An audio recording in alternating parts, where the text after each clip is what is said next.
All right. Thank you, everybody, for tuning in here. Appreciate it. Man, I live in Connecticut, and I was out in the woods today, and it's like, man, the leaves are just so awesome. It's all kinds of color. It reminds me of Bob Ross, right? It's like color this, color that. As you know, I love Bob Ross because he's my idol for trying to do like chart things. Like, oh, it's like, oh, this little resistance level lives over here.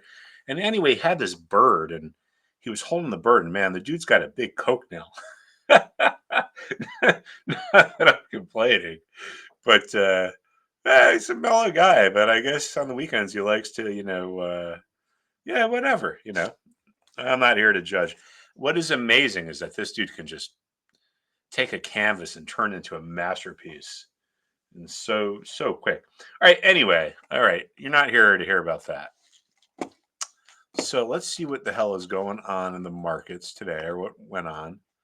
I think there's really two things I'm mainly focused on right now. And one is the 10-year yield here. All right. This could be on the verge of making a pretty rapid move higher. Now, we're looking at the yield, right? The yield is the inverse of the bond. So if we invert this and we look at the bond, what do we see? Well, the bond could be breaking support. There tends to be support at levels that have been resistance because there are people that sold back here that, they thought they were like whatever, great, and they knew what they were doing when the price went higher. But a lot of them, when the price went higher, they're like, oh man, well, let me reframe that. They thought they were great and knew what they were doing until the price went higher. And then when the price went higher, they're like, this sucks. I'm going to buy my, in this case, bonds back. So when the price eventually returns to the level that was resistance, there can be support. But it looks to me like this support is breaking. And what does that mean? It's not just a symbolic thing, right? I'm going to invert this back here. If support breaks, right? Well, let's just think about this. Right? Support is a large concentration of traders and investors who want to buy at or around the same level. In this case, it's like, whatever, 415 or whatever. And if the price goes below that, it's not just a symbolic thing. We're not just saying it broke down for the hell of it. It shows us that the traders and investors who created the support with their buy orders are done. They finished their orders. They cancel their orders. Either way, they're out of the market. And now, if you're a seller and you're coming into the market and you're looking for someone to buy your, in this case, bonds from you, you have a hard time finding people. And it's like, what the hell am I supposed to do? So some buyer might come out of the woodwork and be like, dude, I'll pay you for your bonds, but you know what? I'm not going to pay you the last price. I'm going to pay you a discount. Okay. So then, the seller's anxiety, they're forced to hit those bids and they can push the price lower. So anyway, oh, and another amazing thing that happens, I think, is that we see these same patterns in all the charts of different things. And that's because if we're looking at a chart, we're looking at graphical illustrations of psychology, right? Emotion and psychology. And regardless of what you're trading, people experience the same emotions. A chart is not a graphical illustration of the security, it's a graphical illustration of the psychology of the people that are trading the security. All right. So here we have our 10-year yield. Notice this, what we call a descending triangle over here. The buyers were, they're willing to chill out and hang out, but the sellers are getting more aggressive. As time goes by, they're willing to sell lower prices. Lo and behold, I think we see that same pattern in NVIDIA. So let's just bring that up real quick here, right? So back here, I've taken the lines off, but we have the descending triangle back here. Now, what could be more different than NVIDIA than a bond? But what's not different is the people that are doing the trading. All right. So anyway, I want to pay attention to the bonds. This is actually very interesting. We're going to talk about this a little bit more. Yeah, because NVIDIA is hovering right around an important price level here.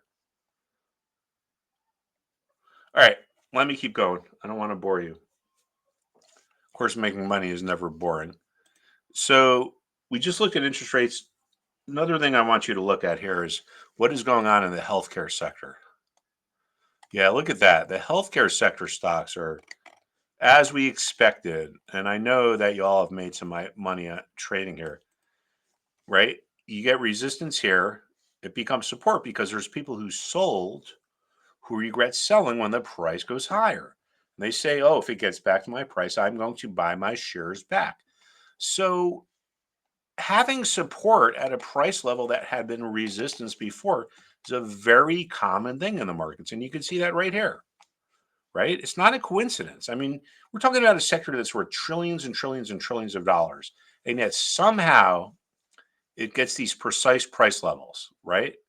How and for you that are like value managers and fundamental managers, how do you explain how the healthcare sector is worth this price in August, dropped by I don't know how many percent, rallied by how many percent, came all the way back here in October, same valuation, all right? If you're a trader, forget about fundamentals, forget about valuations, just worry about the psychology. We got support at a level that was resistance because of psychology, seller's remorse. All right. People sell, price goes higher, blah, blah, blah, blah, blah. And now it gets to support. And why does it rally? Well, some of the people that want to buy are like, I don't want to get outbid. Other sellers or other buyers are going to bid a higher price. It starts a bidding war, pushes the price higher. Now the support is broken. Okay. And what does that mean? Well, the buyers are out of the way. So I think we got a pretty decent move lower here. All right, so interest rates are going higher, healthcare is going lower. Let's take a look at the tech sector. Actually, let me bring up the financial sector first here. All right, it's been kind of neutral. Let's take a look at the tech sector over here. What I'm doing here is I'm looking at the ETFs. Yeah, so the tech sector, check this out. This is what we just talked about. Support at a former resistance level. So healthcare is breaking down. If XLK, if the tech sector starts to break this support, again, there's support here because it was resistance. This is looking kind of weak. Notice these lower highs here, right? So this is what we call the old descending triangle pattern. As time is going by, the buyers are like, they're like, yeah, whatever, man. We're going to make a stand. We're going to hang out.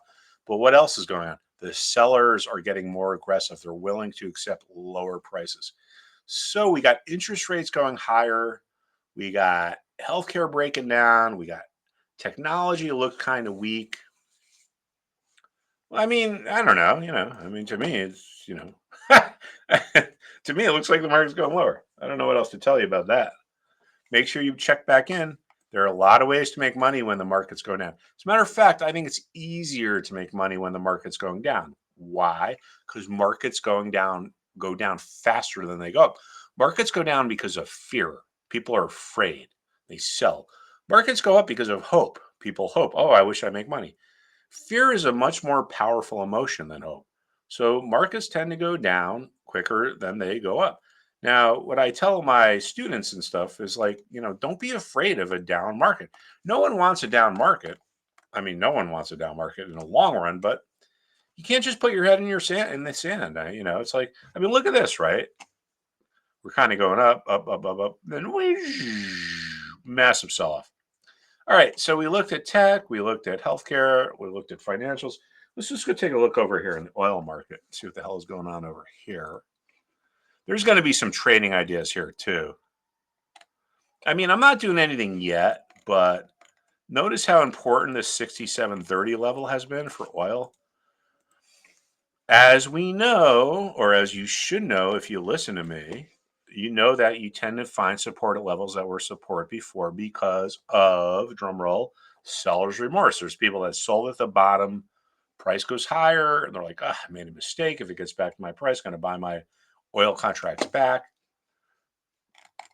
So there tends to be support at levels that were support before because of seller's remorse. There tends to be rallies off of support because some of the buyers are like, whatever, man, I want to buy. The sellers are going to go to whoever's willing to sell at the lowest price, or pay the highest price. So I'm going to increase the price I'm willing to pay. and buyers increase their prices, you get a bidding war. All right, so that's your lesson for tonight. All right, there tends to be support at price levels that were support before. Markets tend to rally off of support. When something gets to a support level or a resistance level, if you want, if you're a trader, don't overthink it. Don't think about earnings, EBITDA, EBITDA this, EBITDA, EBITDA that. Sorry, man. That was a pretty bad rap there. All right. Anyway, whatever. So this is what we're looking at: bond market, healthcare stocks, energy. All right. I'll see you all back here tomorrow morning, everybody. For the next few days, there's going to be some pretty good profits to be made here. Sometimes the markets are boring. This is not one of these times.